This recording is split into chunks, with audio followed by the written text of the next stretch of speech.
Another day, another story. Tarrare, the hungriest man to live. Tarrare was born to a poor family of French peasants in 1772. What made him unique was his seemingly unlimited hunger, being able to eat his own weight every day in his early teens. At age 17, his family couldn't afford to keep his gargantuan appetite and kicked him out.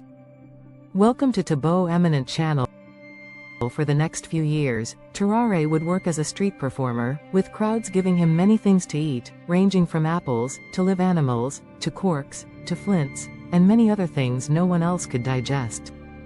He was relatively normal appearance-wise, except for his large mouth, which was reported he could fit 12 apples inside at once. Despite his monstrous appetite, he only weighed 100 pounds, 45.3 kilograms, probably due to his quick digestion. He was also known to smell horribly, even by 18th-century peasant standards, with the London Medical and Physical Journal writing that he often stank to such a degree that he could not be endured within the distance of 20 paces.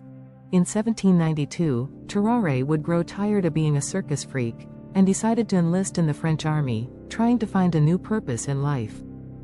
Unfortunately, his hunger persisted, and the quadruple rations he was granted and constant digging through the garbage like a raccoon could not satisfy him. Due to his exhaustion, he was sent to a French military hospital, where he would be experimented on. One of those experiments involved him swallowing a live eel, and being able to digest the needle-like ribs of its skeleton just fine.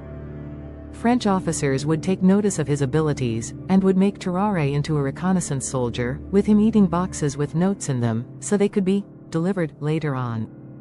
He would be sent to Prussia, but was quickly captured after he drew attention through his lack of German and mutilating small animals and eating them. He was constantly beaten, and when he wasn't, he was chained to a latrine until his note passed.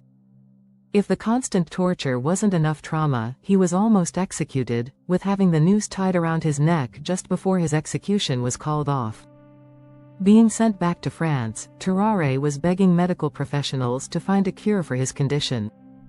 Even with a regulated diet, Tarrare's hunger would get the best of him, sneaking outside and fighting stray dogs over trash to eat, or consuming amputated limbs as his hunger was growing out of control. Eventually, the doctors had enough of him, and he was kicked out. The next 4 years of his life remain a mystery, but he came back to the hospital, suffering from a severe case of tuberculosis. A few days later, he would die at the age of 26. During his autopsy, it was discovered that what made Tarrare the hungry monster that he was his grossly enlarged digestive system. Medical experts to this day still can't figure out what made his system like this, making Tarrare the only recorded instance of his condition.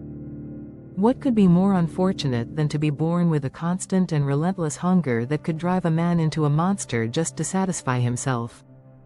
Tarrare 1772–1798, sometimes spelt Tarrare, was a French showman, soldier and spy noted for his unusual appetite and eating habits.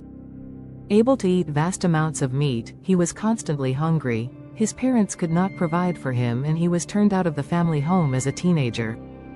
He traveled around France in the company of a band of prostitutes and thieves before becoming the warm-up act for a traveling charlatan. In this act, he swallowed corks, stones, live animals, and a whole basketful of apples. He then took this act to Paris, where he worked as a street performer. At the start of the War of the First Coalition, Tarrare joined the French Revolutionary Army, where even quadrupling the standard military ration was unable to satisfy his large appetite. He ate any available food from gutters and rubbish heaps, but his condition still deteriorated through hunger. He was hospitalized due to exhaustion and became the subject of a series of medical experiments to test his eating capacity, in which, among other things, he ate a meal intended for 15 people in a single sitting, ate live cats, snakes, lizards, and puppies, and swallowed eels whole without chewing.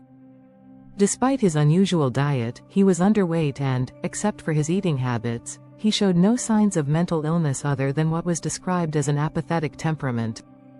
General Alexandre de Beauharnais decided to put Tarrare's abilities to military use, and employed him as a courier for the French army, with the intention that he would swallow documents, pass through enemy lines, and recover them from his stool once safely at his destination.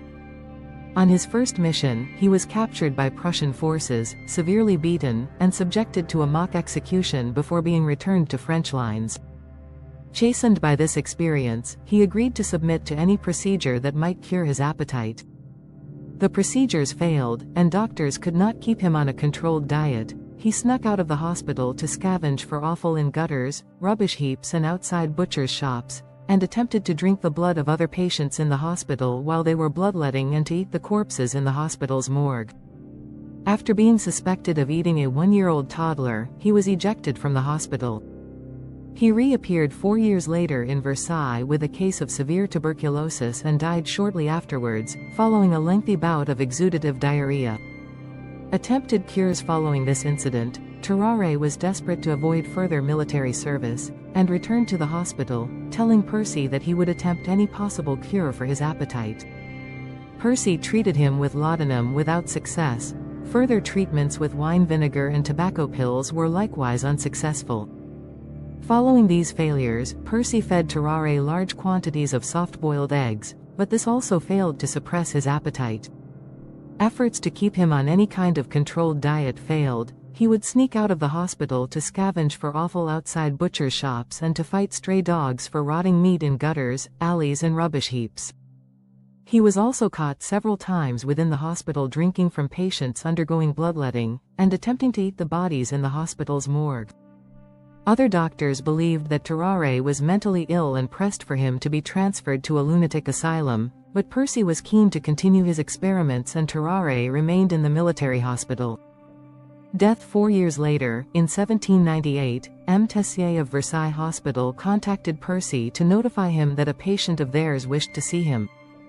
It was Tarrare, now bedridden and weak. Tarrare told Percy that he had swallowed a golden fork 2 years earlier, which he believed was now lodged inside him and causing his current weakness. He hoped that Percy could find some way to remove it. Percy, however, recognized that he had advanced tuberculosis. A month later, Tarrare began to experience continuous exudative diarrhea, dying shortly afterwards.